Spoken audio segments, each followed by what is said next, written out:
પોતાનું કલ્યાણ ઈચ્છનારા મનુષ્યોને માટે 3 યોગ છે: જ્ઞાન યોગ, કર્મયોગ અને ભક્તિ યોગ.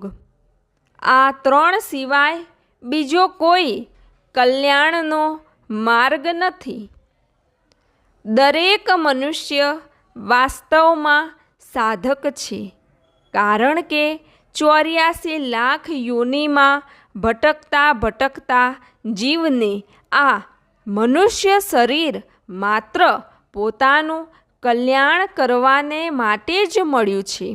કોઈ આકૃતિ વિશેષનું નામ મનુષ્ય નથી, બલકે મનુષ્ય તે છે જેમાં સત અને અસત તથા કર્તવ્ય અને અકર્તવ્યનો વિવેક હોય. આ વિવેક અનાદિ અને ભગવાનની કૃપાથી મળેલો છે.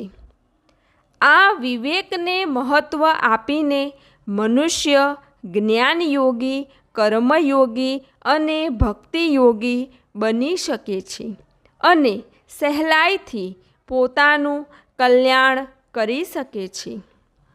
પ્રાપ્ત થયેલા અને છૂટી જનારા શરીરનું નામ મનુષ્ય નથી. શરીર તો માત્ર કર્મ સામગ્રી છે, જેનો ઉપયોગ માત્ર મનુષ્યોની સેવા કરવામાં જ છે.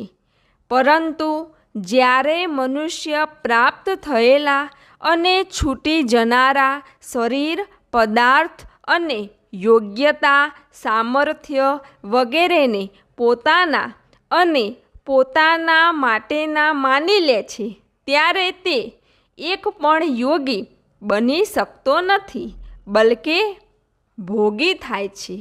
ભોગી વ્યક્તિ પોતે દુઃખ પામે છે અને બીજાને પણ દુઃખ આપે છે, કેમ કે દુઃખી વ્યક્તિ જ બીજાઓને દુઃખ આપે છે. મનુષ્ય શરીર પોતાનું કલ્યાણ કરવા માટે જ મળ્યું છે. તેથી કોઈ પણ મનુષ્યે પોતાના કલ્યાણ બાબતે નિરાશ થવું ન જોઈએ. મનુષ્ય માત્રને પરમાત્મા પ્રાપ્તિનો જન્મસિદ્ધ અધિકાર છે. સાધક હોવાના નાતે મનુષ્ય માત્ર પોતાના સાધ્યને પ્રાપ્ત કરવામાં સ્વતંત્ર અને સમર્થ છે. સર્વપ્રથમ એ વાતની જરૂર છે કે મનુષ્ય પોતાના ઉદ્દેશ્યને પારખીને આ સ્વીકાર કરે કે હું સંસારી નથી, બલકે સાધક છું.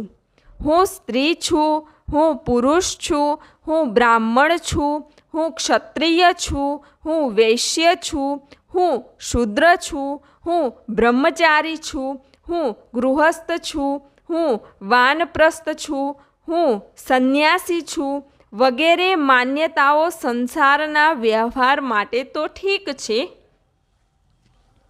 પરંતુ પરમાત્મા પ્રાપ્તિમાં આ બાધક છે. આ માન્યતાઓ શરીરને લઈને છે. પરમાત્મા પ્રાપ્તિ શરીરને નથી થતી, બલકે સાધકને થાય છે. સાધક અશરીરી હોય છે. જ્યારે મનુષ્ય પોતાને સાધક સ્વીકારી લે છે, ત્યારે તેના દ્વારા અસાધનનો ત્યાગ સ્વતઃ થવા લાગે છે. પ્રાપ્ત થયેલા અને છૂટી જનારા શરીર, પદાર્થો, યોગ્યતા, સામર્થ્ય વગેરેને પોતાના અને પોતાના માટેના માનવા એ જ અસાધન છે. આ અસાધનને નષ્ટ કરવું એ દરેક સાધક માટે આવશ્યક છે. જગત, જીવ અને પરમાત્મા આ 3 સિવાય અન્ય કોઈ નથી. આ ત્રણેયમાં જગત અને જીવ આ બંને વિચારના વિષય હોવાથી લૌકિક છે, પરંતુ પરમાત્મા વિચારનો વિષય ન હોવાથી અલૌકિક છે. આ ત્રણેયમાં જીવ માટે જ્ઞાન યોગ, જગત માટે કર્મયોગ અને પરમાત્મા માટે ભક્તિ યોગ છે.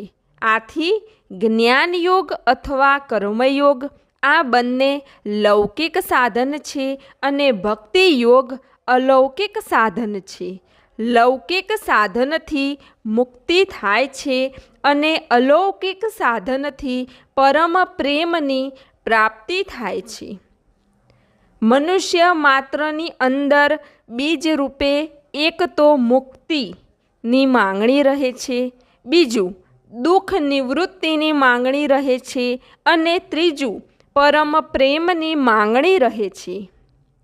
મુક્તિની માંગણી જ્ઞાનયોગથી, દુઃખ નિવૃત્તિની માંગણી કર્મયોગથી અને પરમ પ્રેમની માંગણી ભક્તિ યોગથી પૂરી થાય છે.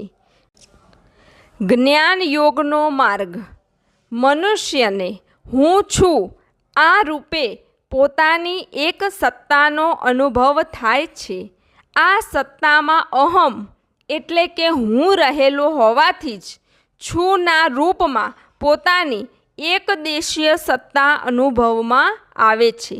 જો અહમ ન રહે તો છેના રૂપમાં સર્વદેશીય સત્તા જ અનુભવમાં આવશે. એ સર્વદેશીય સત્તા જ મનુષ્યનું વાસ્તવિક સ્વરૂપ છે. આ સત્તામાં અહમ નથી. જ્યારે મનુષ્ય અહમનો સ્વીકાર કરે છે ત્યારે તે બંધનમાં પડે છે અને જ્યારે સત્તાનો સ્વીકાર કરે છે ત્યારે તે મુક્ત થઈ જાય છે. સંસારનું સ્વરૂપ છે ક્રિયા અને પદાર્થ. ક્રિયા અને પદાર્થ બંને આદિ અંતવાળા જ છે, એટલે કે અનિત્ય છે. પ્રત્યેક ક્રિયાનો આરંભ અને અંત થાય છે. પ્રત્યેક પદાર્થની ઉન્નતિ અને વિનાશ થાય છે. માત્ર જળ વસ્તુ મળી છે અને પ્રતિક્ષણ વિખૂટી પડી રહી છે. જે મળી છે અને વિખૂટી પડી જશે તેનો ઉપયોગ માત્ર સંસારની સેવામાં જ થઈ શકે છે. આપણા માટે તેનો કોઈ ઉપયોગ નથી, કારણ કે મળેલી અને વિખૂટી પડી જનારી વસ્તુ આપણી નથી હોતી. જે વસ્તુ આપણી નથી હોતી તે આપણા માટે પણ નથી હોતી. આપણી વસ્તુ તે હોય છે જેના પર આપણો પૂરો અધિકાર હોય અને આપણા માટે વસ્તુ તે હોય છે જેને પ્રાપ્ત કર્યા પછી કશું પણ પ્રાપ્ત કરવાનું શેષ ન રહે. પરંતુ આ આપણા બધાનો અનુભવ છે કે શરીર વગેરે મળેલી વસ્તુઓ ઉપર આપણો સ્વતંત્ર અધિકાર ચાલતો નથી. આપણે પોતાની ઈચ્છા અનુસાર તેને પ્રાપ્ત નથી કરી શકતા, તેમનામાં પરિવર્તન નથી કરી શકતા. તેમની પ્રાપ્તિ પછી પણ વધારે મળે આવી કામના રહે છે, અર્થાત અભાવ ચાલુ રહે છે. આ અભાવની પૂર્તિ ક્યારેય થતી નથી. તેથી સાધકે એ સત્યનો સ્વીકાર કરવો જોઈએ કે મળેલી અને વિખૂટી પડનારી વસ્તુ મારી અને મારા માટે નથી. મળેલી અને વિખૂટી પડી જનારી વસ્તુને પોતાની અને પોતાના માટે ન માનવાથી મનુષ્ય નિર્મમ બની જાય છે. નિર્મમ થતાં જ તેના દ્વારા મળેલી વસ્તુઓનો સદઉપયોગ સુગમતાપૂર્વક થવા લાગે છે, કારણ કે નિર્મમ થયા વિના પ્રાપ્ત મળેલી વસ્તુઓનો સદઉપયોગ થઈ શકતો નથી. મમતાવાળા મનુષ્ય માટે પ્રાપ્ત વસ્તુઓનો દુરુપયોગ થાય છે. ભોગ અને સંગ્રહ કરવો એ જ પ્રાપ્ત વસ્તુઓનો દુરુપયોગ છે અને તેમને બીજાની સેવામાં વાપરવી એ જ તેનો સદઉપયોગ છે. પ્રાપ્ત વસ્તુઓના દુરુપયોગથી સમાજમાં સંઘર્ષ પેદા થાય છે અને સદઉપયોગથી સમાજમાં શાંતિની સ્થાપના થાય છે. મળેલી અને વિખૂટી પડનારી વસ્તુઓને પોતાની અને પોતાના માટેની માનવી એ મનુષ્યની ભૂલ છે.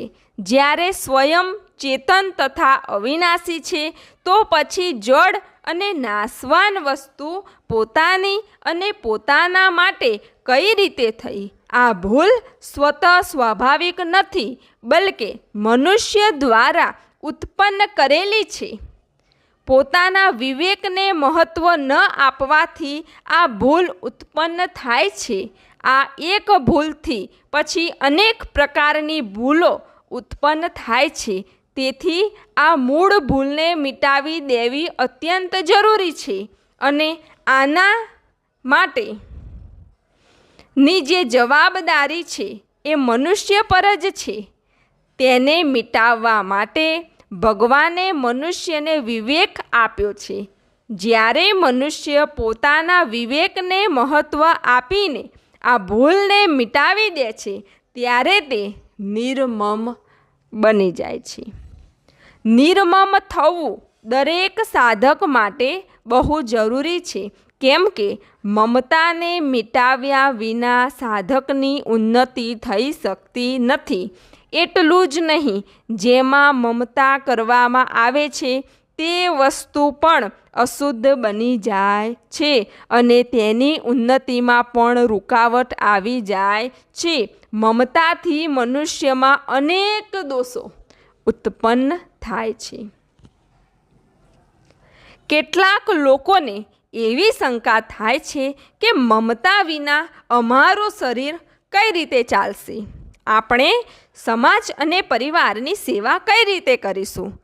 પરંતુ વાસ્તવમાં મમતાને લીધે શરીર, સમાજ, પરિવાર વગેરેની સેવામાં રૂકાવટ જ આવે છે.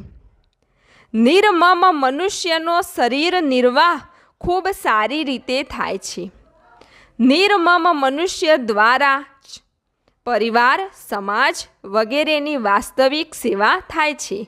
જેની પોતાના શરીરમાં મમતા છે તે પરિવારની સેવા કરી શકતો નથી. જેની પોતાના સમાજમાં મમતા છે તે દેશની સેવા કરી શકતો નથી. જેની પોતાના દેશમાં મમતા છે તે દુનિયાની સેવા કરી શકતો નથી.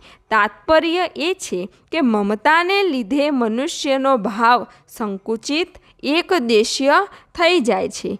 તે સેવાથી વિમુખ થઈને સ્વાર્થમાં બંધાઈ જાય છે. તેથી દરેક સાધક માટે મમતાનો ત્યાગ કરવો અત્યંત આવશ્યક છે. જ્યારે સાધકમાં મમતાનો ત્યાગ કરવાની તીવ્ર અભિલાષા જાગૃત થાય છે ત્યારે મમતાનો ત્યાગ કરવો બહુ સુગમ થઈ જાય છે.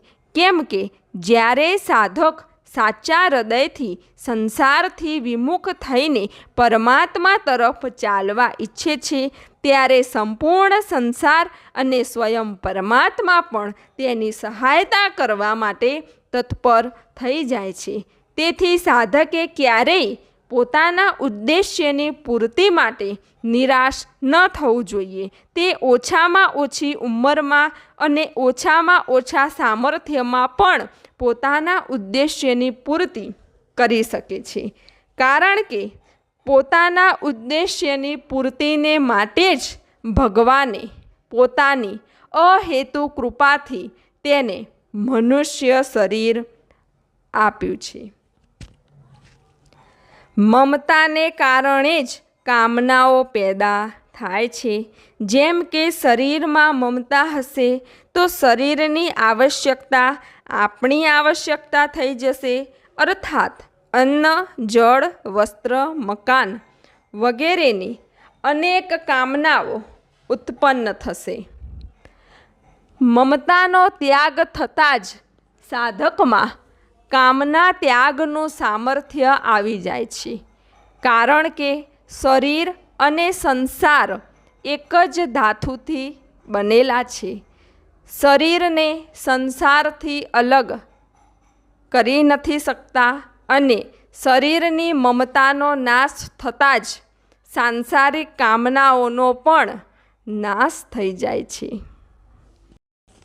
મળેલી અને વિખૂટી પડી જવાવાળી વસ્તુઓમાં હુંપણું અને મારાપણું હોવાથી જ કામનાઓ ઉત્પન્ન થાય છે. સંપૂર્ણ કામનાઓની પૂર્તિ આજ સુધી કોઈની પણ થઈ નથી, ન થશે અને ન થઈ પણ શકે છે. જે કામનાઓની પૂર્તિ થાય છે તે પણ પરિણામે દુઃખ જ આપે છે, કારણ કે એક કામનાની પૂર્તિ થતાં બીજી અનેક કામનાઓ પેદા થાય છે. તેથી કામનાની અપૂર્તિનું દુઃખ જેમનું તેમ રહે છે. મનુષ્ય સમજે છે કે કામનાની પૂર્તિ થવાથી હું સ્વતંત્ર થઈ ગયો, પરંતુ વાસ્તવમાં તે કામ્ય પદાર્થને પરાધીન થઈ જાય છે. પરંતુ પ્રમાદને કારણે તે પરાધીનતામાં પણ સુખનો અનુભવ કરે છે. મનુષ્યને આ પરાધીનતાથી છોડાવવા માટે જ ભગવાનના મંગલમય વિધાનથી દુઃખ આવે છે. પરંતુ મનુષ્ય દુઃખથી દુઃખી ન થઈને દુઃખના કારણની તપાસ કરે અને બધા જ દુઃખોનું કારણ કામનાને મિટાવી દે તો તે સદાને માટે સુખી થઈ જશે. પ્રત્યેક સાધક માટે નિષ્કામ થવું બહુ જરૂરી છે, કારણ કે નિષ્કામ થયા વિના સાધક પોતાના કર્તવ્યનું પાલન કરી શકતો નથી. એટલું જ નહીં, કામનાને કારણે તે સાધ્યરૂપ ભગવાનને પણ કામના પૂર્તિનું સાધન બનાવી લે છે. તાત્પર્ય એ છે કે તે કોઈ પણ કામના સાથે ભગવાનની ભક્તિ કરે છે તો તેનું સાધ્ય તો તે કામ્ય પદાર્થ હોય છે અને ભગવાન તેની પ્રાપ્તિ માટેનું સાધન હોય છે. જ્યાં સુધી કામના રહે છે ત્યાં સુધી મનુષ્ય પરાધીન રહે છે.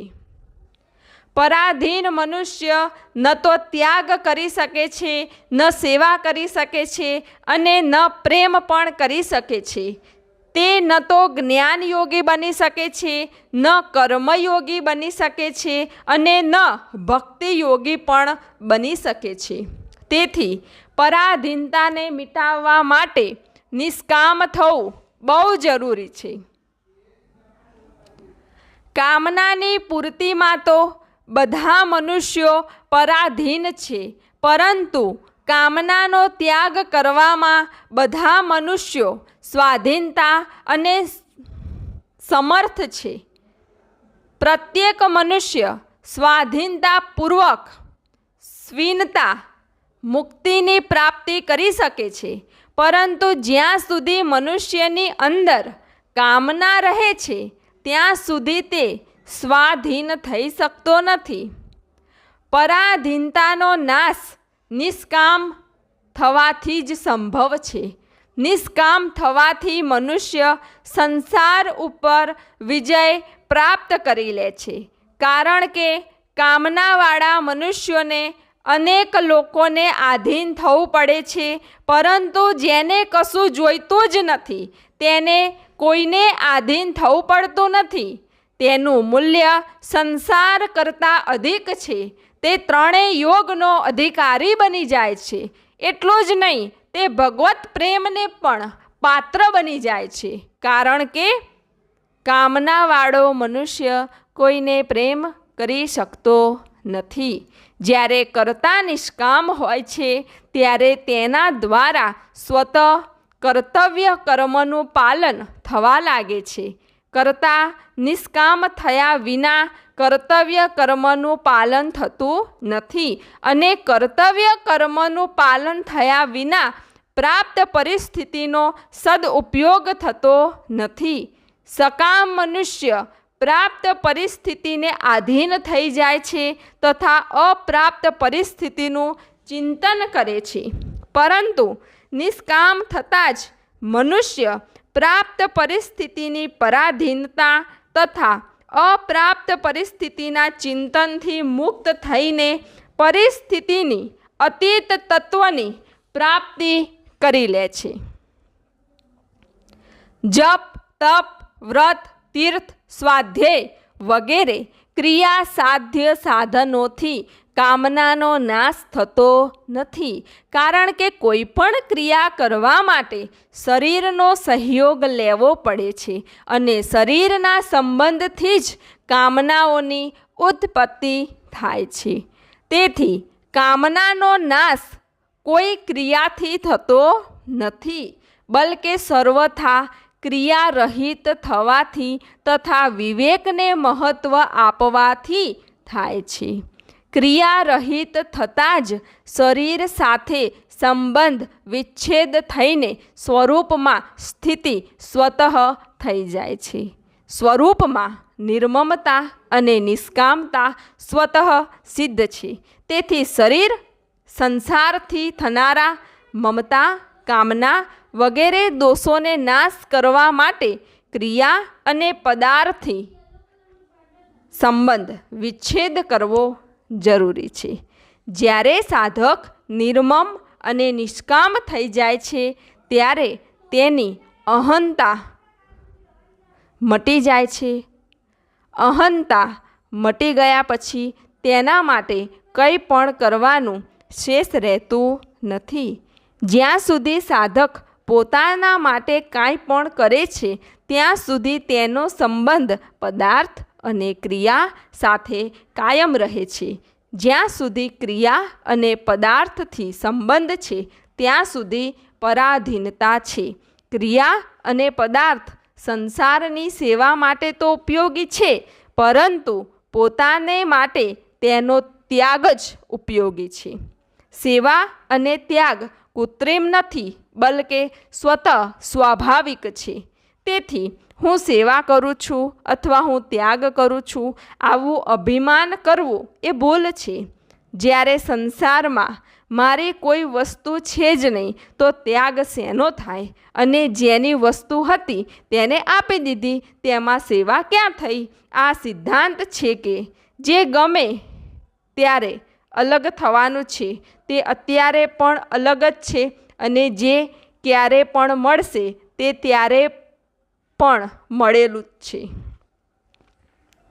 તેથી નિત્ય નિવૃત્તિની જ નિવૃત્તિ થાય છે અને નિત્ય પ્રાપ્તની જ પ્રાપ્તિ થાય છે. આ સત્યનો સ્વીકાર કરવો સાધક માટે જરૂરી છે. જ્યાં સુધી સાધકમાં પોતાના માટે કાંઈ પણ કરવાનો ભાવ રહે છે ત્યાં સુધી તેનો સંબંધ કર્મ સામગ્રી સાથે અર્થાત શરીર, મન, બુદ્ધિ, ઇન્દ્રિયો સાથે ચાલુ રહે છે. જ્યાં સુધી શરીર સાથે સંબંધ રહે છે ત્યાં સુધી મનુષ્યમાં ન તો નિસ્વાર્થ ભાવ આવે છે અને ન સ્વાધીનતા આવે છે, કે અર્થાત તે ન તો કર્મયોગનો અધિકારી થાય છે ન જ્ઞાન યોગનો. જે મનુષ્ય સ્વાર્થ ભાવ અને પરાધીનતાથી મુક્ત ન થઈ શક્યો તે ભગવાનનો પ્રેમી પણ કઈ રીતે થઈ શકે? તેથી ક્રિયાના આશ્રયનો ત્યાગ કરીને વિશ્રામ કશું ન કરવાનું ને અપનાવવો અને પદાર્થના આશ્રયનો ત્યાગ કરીને સ્વાશ્રય અથવા ભગવદાશ્રયને અપનાવવો દરેક સાધક માટે બહુ જરૂરી છે. વિવેકની જાગૃતિ કોઈ ક્રિયાથી નથી થતી, બલકે ક્રિયારહિત થવાથી થાય છે. વિવેકને મહત્ત્વ આપવાથી વિવેક જ તત્વજ્ઞાનમાં પરિણત થઈ જાય છે. તાત્પર્ય એ છે કે તત્વજ્ઞાન કોઈ ક્રિયા કે પદાર્થ દ્વારા થતું નથી, બલકે પોતાના જ દ્વારા થાય છે. જેની પ્રાપ્તિ આપણા દ્વારા થાય છે તેના માટે કોઈ અભ્યાસની જરૂર નથી. અભ્યાસથી તો ઉલટાનું તે દૂર થાય છે. મનુષ્ય જે મન, બુદ્ધિ, ઇન્દ્રિયોથી સંસારને જુએ છે તેમનાથી પોતાને જોઈ શકતો નથી. કર્મયોગનો માર્ગ. જ્યારે સાધક પોતાના જીવનમાંથી બુરાઈનો ત્યાગ કરી દે છે ત્યારે કર્મયોગ સિદ્ધ થઈ જાય છે. બુરાઈનો ત્યાગ 3 પ્રકારે થાય છે. કોઈનું પણ બુરું ન કરવું, કોઈને પણ બુરું ન સમજવું અને કોઈનું પણ બુરું ન ઈચ્છવું. બુરાઈને છોડ્યા વિના મનુષ્ય કર્તવ્ય પરાયણ થઈ શકતો નથી. મનુષ્ય કોઈનું પણ બુરું ત્યારે કરે છે જ્યારે તે સ્વાર્થવશ પોતે બુરો બને છે. સ્વયંને બુરો બનાવ્યા વિના મનુષ્ય કોઈનું પણ બુરું કરી શકતો નથી, કારણ કે જેવો કરતા હોય છે તેવા જ કર્મ થાય છે. કર્મ કર્તાને આધીન હોય છે. તેથી સર્વપ્રથમ મનુષ્યે પોતાને સાધક તરીકે સ્વીકારવો જોઈએ. જ્યારે કર્તા સાધક હશે તો પછી તેના દ્વારા સાધકના વિપરીત કર્મ કઈ રીતે થશે? સાધક દ્વારા કોઈનું બુરું થતું નથી. એટલું જ નહીં, તે પોતાના પ્રતિ બુરાઈ કરનારનું પણ બુરું કરતો નથી, બલકે તેના પર દયા કરે છે. બુરાઈના બદલામાં બુરાઈ કરવાથી બુરાઈની વૃદ્ધિ થશે. બુરાઈની નિવૃત્તિ કઈ રીતે થશે? બુરાઈને બદલે બુરાઈ ન કરવાથી તથા ભલાઈ કરવાથી જ બુરાઈની નિવૃત્તિ થઈ શકે છે. કોઈ પણ મનુષ્ય બધી રીતે બુરો હોતો નથી અને બધા માટે બુરો નથી હોતો. મનુષ્ય સર્વથા ભલો તો થઈ શકે છે, પરંતુ સર્વથા બુરો થઈ શકતો નથી, કારણ કે બુરાઈ કૃત્રિમ, અસ્વાભાવિક છે. બુરાઈની સ્વતંત્ર સત્તા નથી. તેથી બુરાઈને ન દોરાવાથી બુરાઈ સર્વથા ચાલી જાય છે. બુરાઈને દોરાવવી નહીં એ સાધકનું ખાસ કામ છે. બુરાઈને ન દોરાવવાથી મનુષ્ય બુરો રહેતો નથી, બલકે ભલો થઈ જાય છે. મનુષ્યને કોઈને પણ ખરાબ સમજવાનો અધિકાર નથી. બીજામાં જે બુરાઈ દેખાય છે તે તેના સ્વરૂપમાં નથી, બલકે આ ગંતુક છે. મનુષ્યના સ્વભાવમાં એ દોષ રહે છે કે તે પોતાની બુરાઈ તો ક્ષમા કરી દે છે, પરંતુ બીજાની બુરાઈ જોઈને તેના પ્રતિ અન્યાય કરે છે. સાધકનું કર્તવ્ય છે કે તે પોતાને પ્રતિ ન્યાય કરે અને બીજાને પ્રતિ ક્ષમા કરે. ભગવાનનો અંશ હોવાનો નાતે મનુષ્ય માત્ર સ્વરૂપથી નિર્દોષ છે. તેથી કોઈ પણ મનુષ્યમાં બુરાઈની સ્થાપના ન કરવી જોઈએ. આગંતુક બુરાઈના આધારે કોઈને બુરો સમજવું અનુચિત છે. બીજો ચાહે બુરો હોય કે ન હોય, પરંતુ તેને બુરો સમજવાથી આપણામાં બુરાઈ આવી જશે. બીજાને બુરો સમજીશું તો આપણી અંદર પણ બુરા સંકલ્પો પેદા થશે, ક્રોધ પેદા થશે, વેરભાવ પેદા થશે, વિષમતા પેદા થશે, પક્ષપાત પેદા થશે. આ બધા પેદા થવાથી કર્મ પણ અશુદ્ધ થવા માંડશે.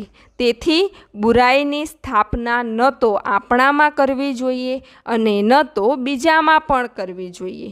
બુરાઈની સ્થાપના કરવાથી ન તો આપણું હિત થાય છે, ન બીજાનું. કોઈને બુરું સમજવું અથવા કોઈનું બુરું ઈચ્છવું બુરાઈ કરવાથી પણ અધિક દોષ છે. જ્યારે કોઈ બીજાનું બુરું ચાહે છે તો બીજાનું બુરું તો થતું નથી, પરંતુ બુરું ઈચ્છનારનું જ બુરું થાય છે. તેનું નુકસાન સૌથી વધારે થાય છે, કારણ કે બુરું ચાહવાથી તેના ભાવમાં બુરાઈ આવી જાય છે. કર્મની અપેક્ષા ભાવ સૂક્ષ્મ અને વ્યાપક હોય છે. તેથી બીજાનું બુરું ચાહવામાં આપણું જ બુરું રહેલું છે. આ એક નિયમ છે કે આપણે બીજાના પ્રતિ જે કરીશું તે પરિણામે આપણા પ્રતિ થઈ જશે. તેથી સાધકને કોઈનું પણ બુરું ચાહવાનો, બુરું સમજવાનો અથવા બુરું કરવાનો અધિકાર નથી. તેણે સમાન રૂપે બધાના હિતનો ભાવ રાખતા રહીને બધાની સેવા કરવાનો જ અધિકાર છે. સેવા કરવાથી જ તે કર્મયોગનો અધિકારી થાય છે. બીજાનું બુરું કરનાર, બુરું સમજવાવાળો અથવા બુરું ઈચ્છનાર બીજા પર શાસન તો કરી શકે છે, પરંતુ સેવા નથી કરી શકતો. શાસક સેવક થઈ શકતો નથી અને સેવક શાસક નથી થઈ શકતો. સમાજની ઉન્નતિ સેવક દ્વારા થાય છે, શાસક દ્વારા નહીં. ભલાઈ કરવી એ તો પરિશ્રમ સાધ્ય છે, પરંતુ બુરાઈ ન કરવામાં કોઈ પરિશ્રમ થતો નથી તથા કોઈ ખર્ચ પણ થતું નથી. તેથી બુરાઈનો ત્યાગ કરવામાં બધા સ્વતંત્ર અને સમર્થ છીએ. અહીં એક શંકા થાય છે કે જ્યારે બીજો માણસ આપણી સાથે બુરાઈ કરી રહ્યો છે તો પછી અમે કઈ રીતે તેને બુરો ન સમજીએ, કઈ રીતે તેનું બુરું ન ઈચ્છીએ. આનું સમાધાન એ છે કે બીજો આપણું બુરું કરે છે તો તેમાં બુરાઈ આગંતુક છે, સ્વાભાવિક નથી. સ્વરૂપથી તો તે સર્વથા બુરાઈ રહિત છે. બીજી વાત, આપણું બુરું થવામાં આપણા સંચિત પાપ કપાય છે અને આપણે શુદ્ધ થઈએ છીએ. ત્રીજી વાત, ઊંડો વિચાર કરવાથી સમજાય છે કે બીજો આપણી સાથે બુરાઈ ત્યારે કરે છે જ્યારે આપણે નિર્બળ હોઈએ છીએ. આપણે નિર્બળ ત્યારે થઈએ છીએ જ્યારે પ્રાણોમાં મોહ હોવાને કારણે આપણે મૃત્યુથી ડરીએ છીએ અને તેને કારણ આપણા પ્રત્યે થનારી બુરાઈને આપણે સહન કરીએ છીએ. જો આપણામાં પ્રાણોનો મોહ ન રહે, જીવવાની ઈચ્છા અને મૃત્યુનો ભય ન રહે તો કોઈ બળવાન વ્યક્તિ આપણી ઉપર અત્યાચાર નહીં કરી શકે. આ સિદ્ધાંત છે કે ભૌતિક બળ ક્યારે પણ આધ્યાત્મિક બળ પર વિજય થતું નથી. નાશવાન વસ્તુ અવિનાશી પર વિજય કેવી રીતે કરી શકે? અંધકાર પ્રકાશ પર વિજય કઈ રીતે કરી શકે?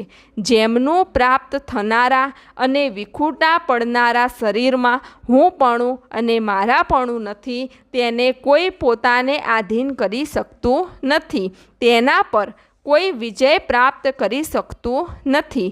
વિચાર કરવો જોઈએ કે જ્યારે શરીરનો નાશ થવાથી પણ આપણી સત્તાનો નાશ થતો નથી તો પછી શરીરને પકડી રાખવાની ઈચ્છા અને મૃત્યુનો ભય રાખવાથી શો લાભ? તેથી સાધકને જેટલું પોતાનું કર્તવ્ય પ્રિય હોય છે તેટલા પોતાના પ્રાણ પણ પ્રિય હોતા નથી. પોતાના કર્તવ્યની રક્ષા માટે તે પ્રાણોનો પણ ત્યાગ કરી દે છે. આવા સાધકને કોઈ બળવાનમાં બળવાન વ્યક્તિ પણ પોતાને આધીન કરીને કર્તવ્યચ્યુત કરી શકતો નથી. કર્મયોગી પોતાના કર્તવ્યનું પાલન કરતો રહીને બીજાના અધિકારની રક્ષા કરે છે. જે બીજાનો અધિકાર હોય છે તે જ આપણું કર્તવ્ય હોય છે.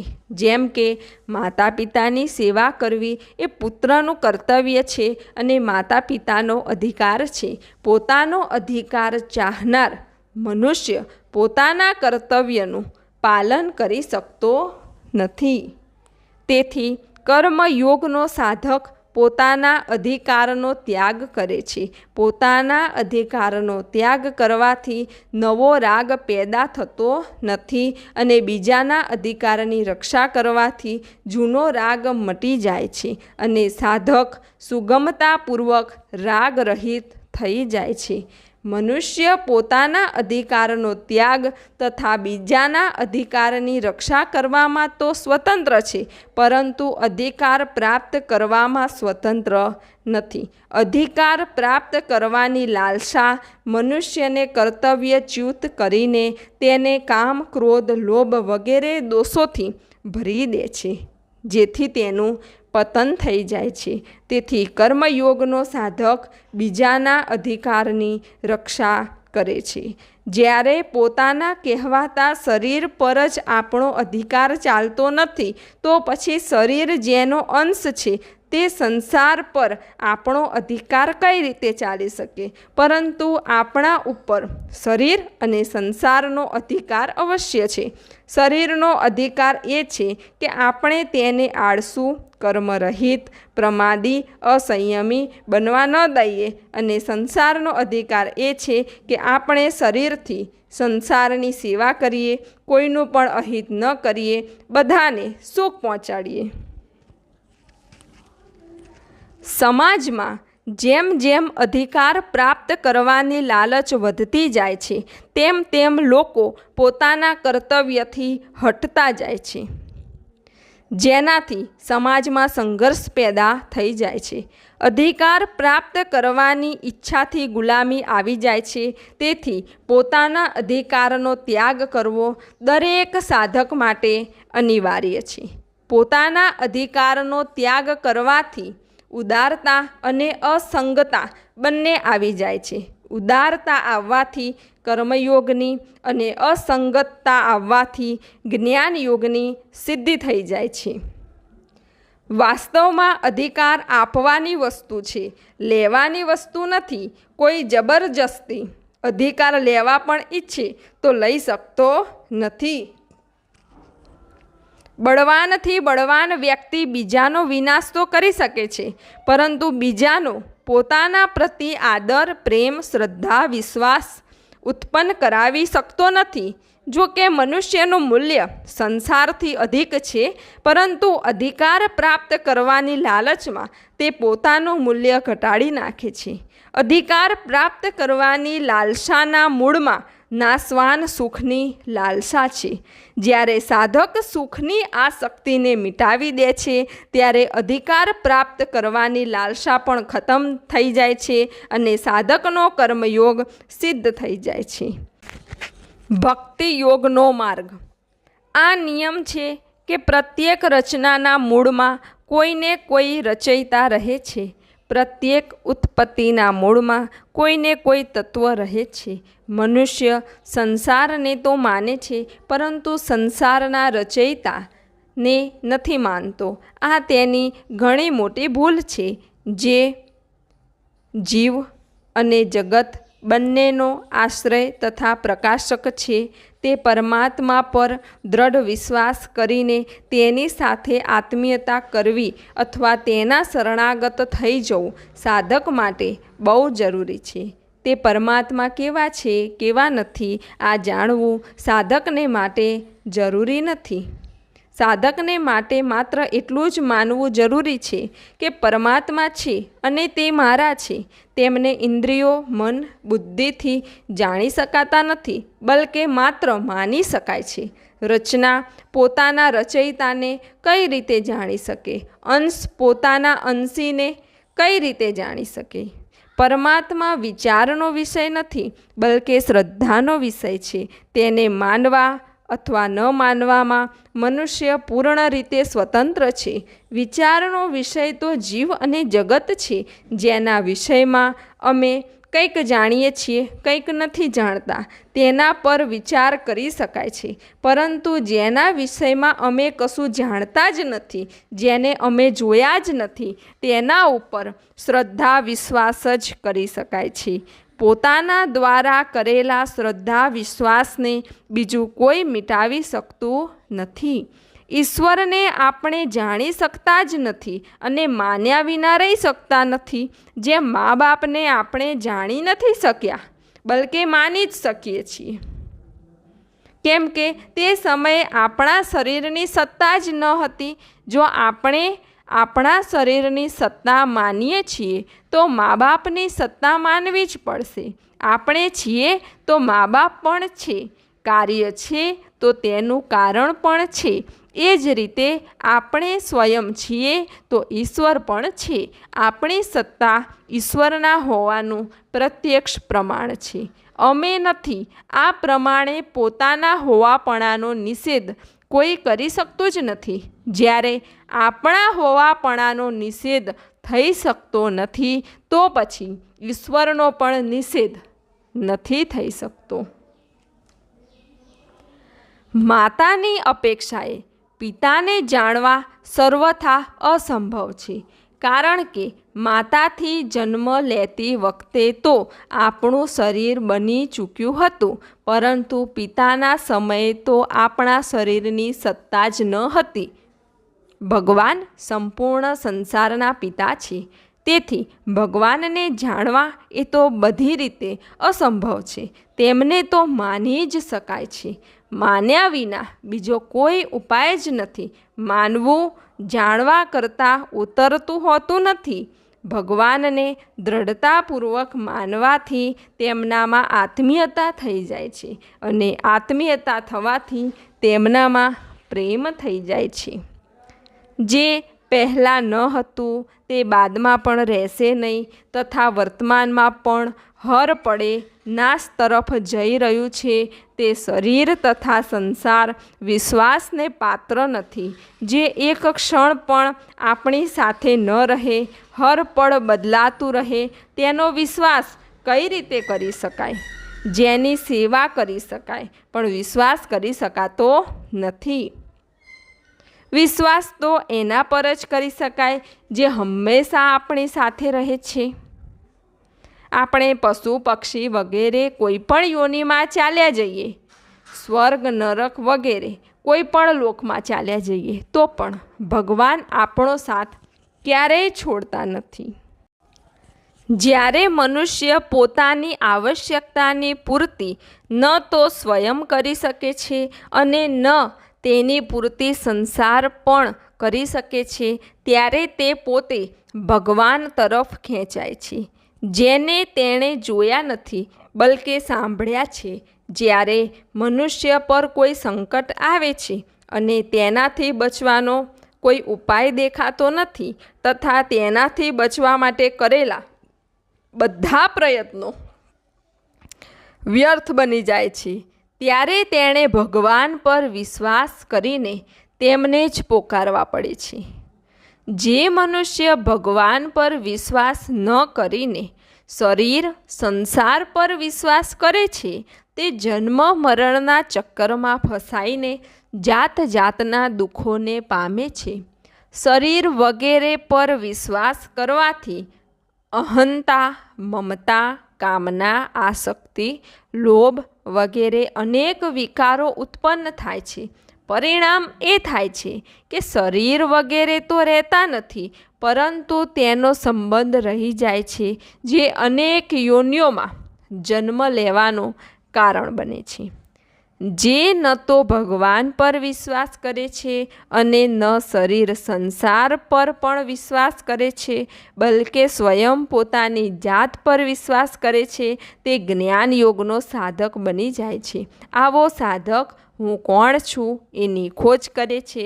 હુંની ખોજ કરતાં હું મટી જાય છે અને છે રહી જાય છે.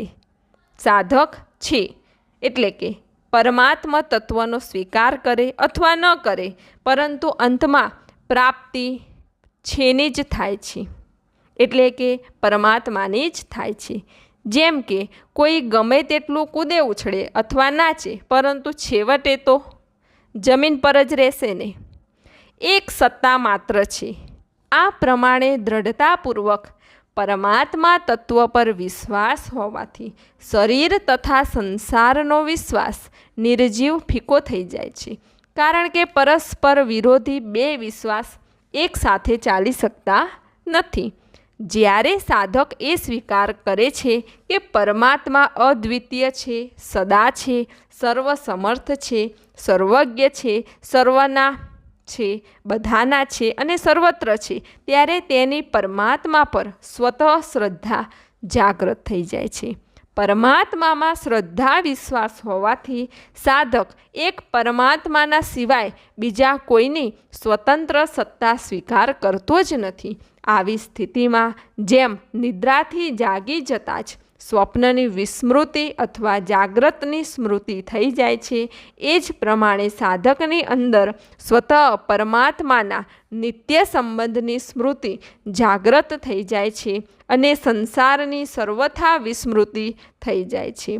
પરમાત્માની સાથે નિત્ય સંબંધની સ્મૃતિ જાગ્રત થતાં જ સાધકની પરમાત્મા સાથે અભિન્નતા અને આત્મીય થઈ જાય છે.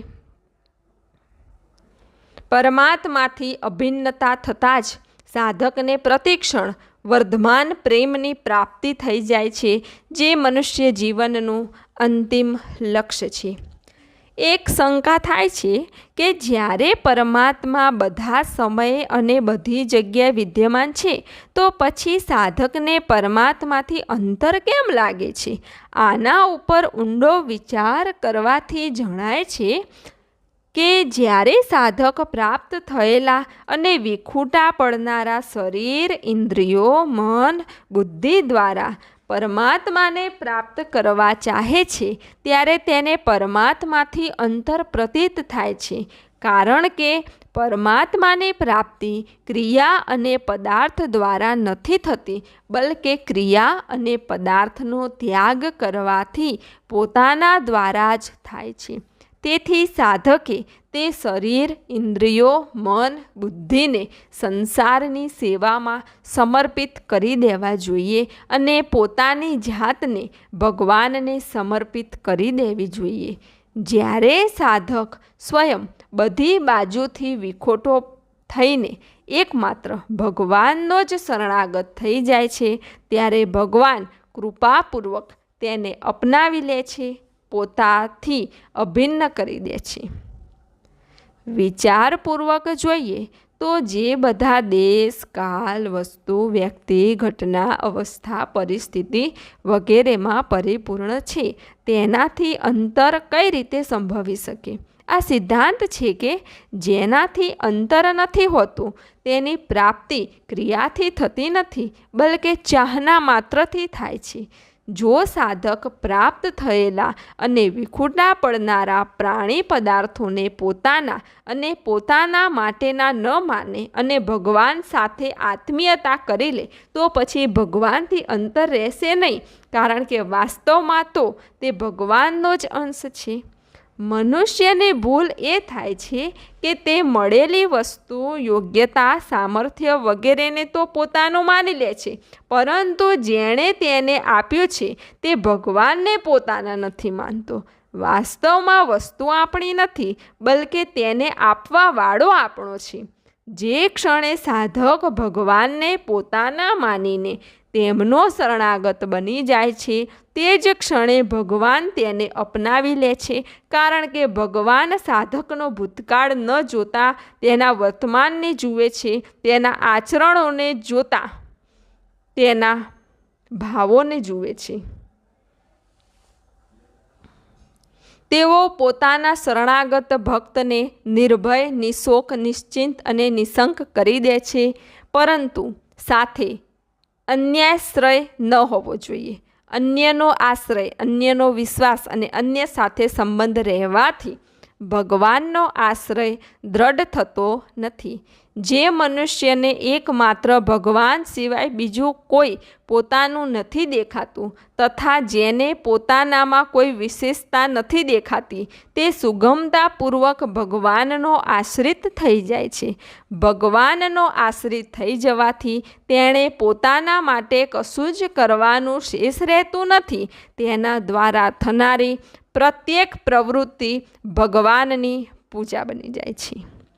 ભગવાન સાથે સંબંધ માત્ર પ્રેમની પ્રાપ્તિ માટે જ હોવો જોઈએ. પ્રેમ પ્રાપ્ત કરવાનો એકમાત્ર ઉપાય છે ભગવાનમાં પોતાપણું. એકમાત્ર ભગવાનને પોતાના માનવાથી પ્રેમની જાગૃતિ થાય છે. પ્રેમની જાગૃતિ થવાથી અહમનો સર્વથા નાશ થઈ જાય છે. અહમનો સર્વથા નાશ થવાથી ભગવાનથી અંતર, ભેદ અને ભિન્નતા ત્રણેય સર્વથા મટી જાય છે. પ્રેમ જાગૃત થયા વિના અહમ સર્વથા નાશ થતો નથી. મુક્ત મહાપુરુષોમાં પણ પ્રેમની એક માંગ રહે છે. તેથી જેઓ મુક્તિમાં પણ સંતુષ્ટ થતા નથી તેમણે ભગવાન પોતાના પ્રેમનું દાન કરે છે. આ દ્રષ્ટિથી મુક્તિ પણ સાધન છે અને પ્રેમ સાધ્ય છે. પ્રેમની પ્રાપ્તિ વિના સાધનાની પૂર્ણતા થતી નથી. ભગવાન જ્ઞાન સ્વરૂપ હોવા છતાં પણ પ્રેમના ભૂખ્યા છે. જ્ઞાન યોગ તથા કર્મયોગના માર્ગે મોક્ષની પ્રાપ્તિ થવા છતાં પણ એક સૂક્ષ્મ અહમ રહે છે, જેના કારણે ભગવાન અંતર અને ભેદ તો મિટાવે છે, પરંતુ તેની સાથે અભિન્નતા થતી નથી. આ સૂક્ષ્મ અહમ જન્મ મરણમાં કારણ તો નથી બનતો, પરંતુ દાર્શનિક મતભેદ પેદા કરવાવાળો થાય છે.